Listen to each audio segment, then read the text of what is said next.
বন্ধুরা, মহাকাশ সবসময় আমাদের বিস্মিত করেছে। যতবার আমরা ভেবেছি যে আমরা মহাকাশের সম্পর্কে কিছুটা হলেও জানতে পেরেছি, ঠিক ততবারই এমন কিছু ঘটেছে যা আমাদের ধারণাকে বদলে ফেলেছে। সেটা মহাকাশে উপস্থিত বিভিন্ন ধরনের গ্রহ অথবা সেখানকার তাপমাত্রা কিংবা সেই সমস্ত গ্রহ থেকে আসা বিভিন্ন ধরনের হাড়হিম করা আওয়াজ। হ্যাঁ বন্ধুরা, আজকের এই ভিডিওটা আপনাদের এক রোমাঞ্চকর অনুভূতি প্রদান করবে, কারণ আজকের এই ভিডিওতে আমি আপনাদের এমন কিছু আওয়াজ শোনাবো যেগুলো মহাকাশে রেকর্ড করা হয়েছে। আর এই আওয়াজগুলো হরর মুভির সাউন্ড এফেক্টের তুলনায় কোনো অংশে কম নয়। তাই ভিডিওটা অবশ্যই শেষ পর্যন্ত দেখুন। বন্ধুরা, আমি যদি সব কিছু বাদ দিয়ে আমাদের অস্তিত্ব সম্পর্কে কথা বলি, তাহলে দেখবেন আমি ঘুরে ফিরে সেখানেই চলে আসব যেখানে আমি প্রথম ছিলাম। কারণ প্রত্যেকটা মানুষ এটা জানতে চায় যে এই পৃথিবী আসলে কি, এই জগৎটা আসলে কেমন, এই মহাকাশ কিভাবে তৈরি হয়েছিল, কিভাবে চলছে, ইত্যাদি ইত্যাদি। যদিও এই ধরনের প্রশ্নের উত্তরে অনেকেই সৃষ্টিকর্তা অথবা অন্য কোনো মহাশক্তিকে জুড়ে দেয়, যদিও সেটা একটা আলাদা দিক। কিন্তু আমরা যদি শুধুমাত্র বিজ্ঞানের নিরিখে ভাবি, তাহলে বুঝতে পারব যে ব্রহ্মাণ্ডে উপস্থিত প্রত্যেকটা জিনিস নিজের সম্পর্কে আলাদা কিছু বলে। যেমন এটা আমরা জানি যে মহাকাশে আলাদা তাপমাত্রা এবং প্রপার্টি আছে, যেখানে স্পেস স্যুট ছাড়া যাওয়া মানে মৃত্যুকে নিমন্ত্রণ জানানো, কারণ সেখানে প্রত্যেকটা জিনিস আলাদাভাবে কাজ করে। কিন্তু আপনারা কি কখনো ভেবে দেখেছেন যে সেখানে শব্দ কেমন হয়? চলুন প্রথমে কনসেপ্টটা ভালো করে বুঝে নেওয়া যাক। যেমনটা আপনারা ছোট থেকে পড়ে আসছেন যে শব্দ হলো এক ধরনের ভাইব্রেশন, যেটা কোনো কঠিন পদার্থ বা গ্যাসের মাধ্যমে সঞ্চারিত হয়। এই অবস্থায় এই তরঙ্গের মধ্যেও অ্যাম্প্লিটিউড এবং ফ্রিকোয়েন্সি উপস্থিত থাকে। কিন্তু মহাকাশে কঠিন তরল বা গ্যাসীয় কোনো কিছু উপস্থিত নেই। এখানে অনেক ধরনের মলিকিউল উপস্থিত আছে, যেটা ভাইব্রেট হয়ে সাউন্ড বের করে। এই অবস্থায় এখানে একটা সম্পূর্ণ গ্রহ ফেটে গেলেও তার থেকে নির্গত শব্দ সঙ্গে সঙ্গে শেষ হয়ে যায়। তাহলে এর মানে কি মহাকাশে চারিদিকে শান্তিই শান্তি বিরাজ করে, একেবারে সব কিছু শান্ত? তাহলে এর উত্তর হ্যাঁ এবং না, এই দুটোই হবে। কারণ মহাশূন্যে সাউন্ড ওয়েভ চলতে পারে না। যদিও এখানে ইলেকট্রোম্যাগনেটিক ওয়েভ থাকে, যেগুলো খুব সহজেই যে কোনো দিকে মুভ করে।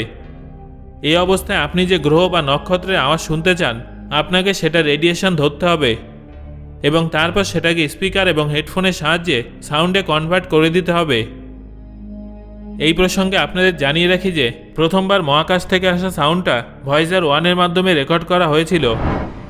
এটা এমন একটা স্পেসক্রাফট ছিল যেটা আমাদের মহাকাশে সংঘটিত বিভিন্ন জিনিস দেখানোর পাশাপাশি সেই জিনিসগুলো শুনে অনুভব করারও সম্পূর্ণ সুযোগ করে দিয়েছিল। এখনও পর্যন্ত নাসার কাছে এমন অনেক আওয়াজ আছে যেগুলো যে কোনো ব্যক্তিকে অবাক করে দিতে পারে, যার মধ্যে কিছু কিছু শব্দ প্রচণ্ড অদ্ভুত, আবার কিছু কিছু আওয়াজ শুনলে আপনারা ভয় পেয়ে যাবেন। তাই আমি আপনাদের শুধুমাত্র এটাই বলবো যে হেডফোন লাগিয়ে নিন, কারণ এই এক্সপিরিয়েন্সটা সত্যিই ভীষণ ব্যতিক্রমী হতে চলেছে। তাহলে চলুন শুনে নেওয়া যাক সেই আওয়াজ।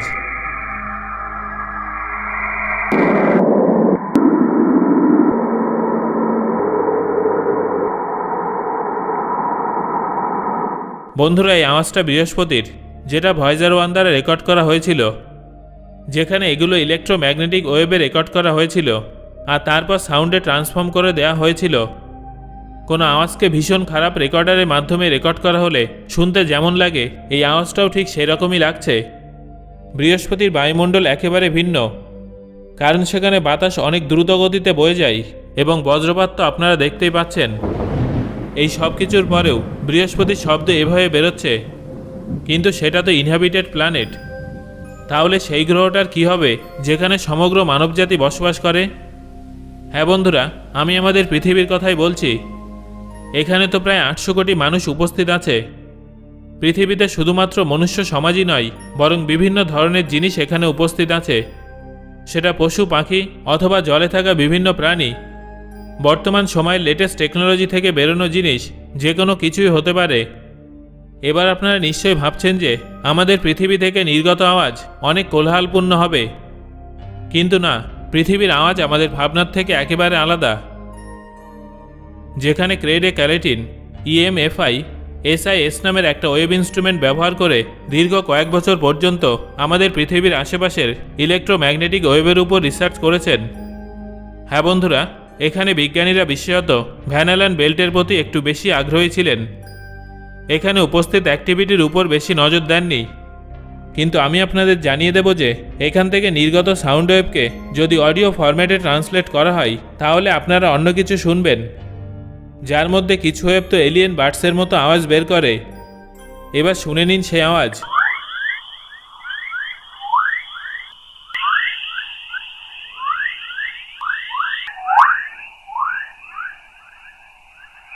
বন্ধুরা, এটা একমাত্র ঘটনা নয় যেখানে বিজ্ঞানীরা পৃথিবীর কসমিক ভয়েস ক্যাপচার করেছেন, কারণ নাসার দ্বারা সোলার মিশনের জন্য লঞ্চ করা স্যাটেলাইটও এমন কিছু রেকর্ড করেছিল যেটা আরও বেশি অদ্ভুত ছিল।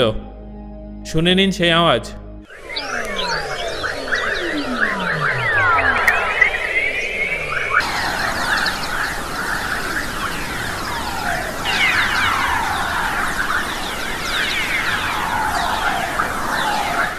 আপনাদের জানিয়ে দেব যে বিজ্ঞানীদের মতে যখন ম্যাগনেটোপস তৈরি হয় তখন পৃথিবীর আউটার বাউন্ডারি ম্যাগনেটিক ফিল্ডকে প্রজেক্ট করে, যাতে সেটা সোলার প্লাজমার সাথে ধাক্কা না খায়।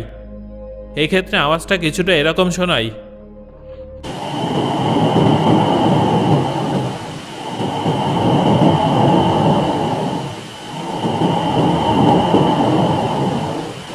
তাহলে চলুন বন্ধুরা, এবার আমাদের গ্রহের কথা বাদ দিয়ে মহাকাশের বাকি অংশের দিকে এগিয়ে যাওয়া যাক।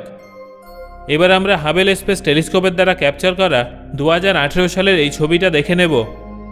এই ছবিতে অনেকগুলো গ্যালাক্সি থাকার কারণে বিজ্ঞানীরা এই ছবিটার নাম দেন গ্যালাকটিক ট্রেজার চেস্ট। এখানে প্রত্যেকটা ডট এক একটা গ্যালাক্সি, যেখানে অগণিত নক্ষত্র উপস্থিত আছে। কিন্তু এই ছবিটা ভীষণ অদ্ভুত হওয়ার পাশাপাশি অত্যন্ত বিস্ময়কর, কারণ এটা সত্যি একটা মধুর আওয়াজ বের করে।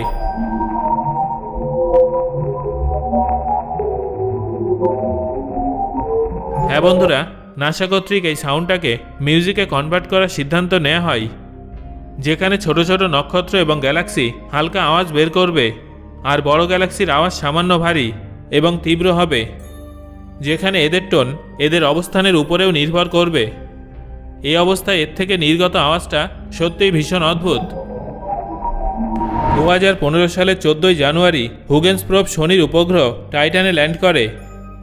যদিও টাইটানের কাছে নিজস্ব বায়ুমণ্ডল আছে, যার ফলে সেখানে উপস্থিত সাউন্ড ওয়েভ অনেক বেশি ভালোভাবে পাওয়া যায়। আর যখন এই ডিভাইসটা সেখানে ল্যান্ড করে তখন সেখানকার শব্দ মাইক্রোফোনে রেকর্ড হয়ে যায়। আর যখন সেই আওয়াজটাকে পৃথিবীতে পাঠানো হয় তখন আমরা টাইটানের আওয়াজ কেমন সেটা শুনতে পাই। এবার শুনে নিন সেই আওয়াজ।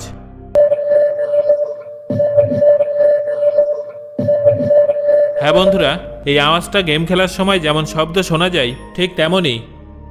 এটা আমাদের ব্রহ্মাণ্ডের সব থেকে ভালো আওয়াজ নয় ঠিকই, কিন্তু এর থেকেও অনেক খারাপ খারাপ আওয়াজ মহাকাশে উপস্থিত আছে।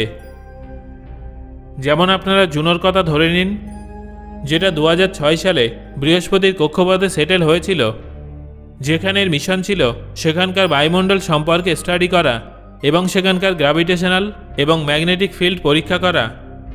এই অবস্থায় আপনারা এর ম্যাগনেটো স্ফিয়ারের কথা ভুলবেন না, যার সাহায্যে স্পেসক্রাফট বৃহস্পতির সাউন্ড রেকর্ড করতে সফল হয়েছিল। সে আওয়াজটা অনেকটা এরকম ছিল।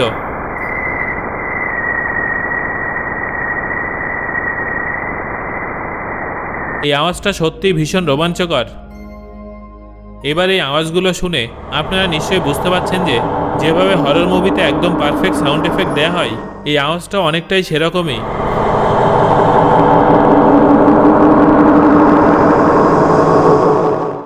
এই অদ্ভুত আওয়াজগুলো ইন্টারস্টেলার স্পেসে শুনতে পাওয়া গেছে, যেখানে আওয়াজগুলো ডেটা রূপে প্লাজমা ওয়েভ ডিভাইসের সাথে যুক্ত হয়েছে। এই ডিভাইস প্লাজমাতে উপস্থিত ইলেকট্রন ফিল্ডের আওয়াজকে প্রভাবিত করতে পারে।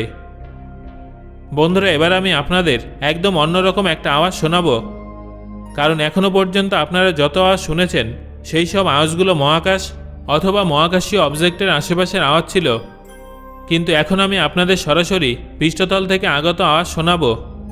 হ্যাঁ বন্ধুরা, ইনসাইড ল্যান্ডারটাকে বিশেষত মঙ্গল গ্রহে গবেষণা করার জন্য তৈরি করা হয়েছিল, যেখানে এটা মঙ্গল গ্রহের পৃষ্ঠতলে চলার পাশাপাশি মঙ্গল গ্রহের গভীরে উপস্থিত পৃষ্ঠতলেও এটা পৌঁছে গিয়েছিল। 2018 সালের 26শে নভেম্বর মঙ্গল গ্রহের কোর, ক্রাস্ট এবং ম্যান্টেলে স্টাডি করার জন্য এটা পুরোপুরি তৈরি করা হয়। আর 2019 সালের 26শে এপ্রিল এই ডিভাইসটা মঙ্গলে আগত ভূমিকম্পের বিষয়টাও অনুভব করেছিল, যার ফলে মঙ্গল গ্রহের আওয়াজ কিছুটা এইভাবে শোনা যাচ্ছিল। বন্ধুরা, ব্রহ্মাণ্ডের বিভিন্ন আওয়াজ শুনে আপনারা এটা নিশ্চয়ই বুঝতে পারছেন যে কিভাবে প্রতিটা জিনিস নিজের সম্পর্কে আলাদা কিছু বলে, যেটা কখনো আমরা বুঝতে পারি আবার কখনো পারি না। মহাকাশের ক্ষেত্রেও ঠিক এমনটাই হয়। সো বন্ধুরা, এবার আমাকে কমেন্ট করে জানান আজকের কোন আওয়াজটা শুনে আপনি সব থেকে বেশি ভয় পেয়েছেন। আর ভিডিওটা ভালো লাগলে একটা লাইক করুন এবং বন্ধুদের সাথে শেয়ার করুন।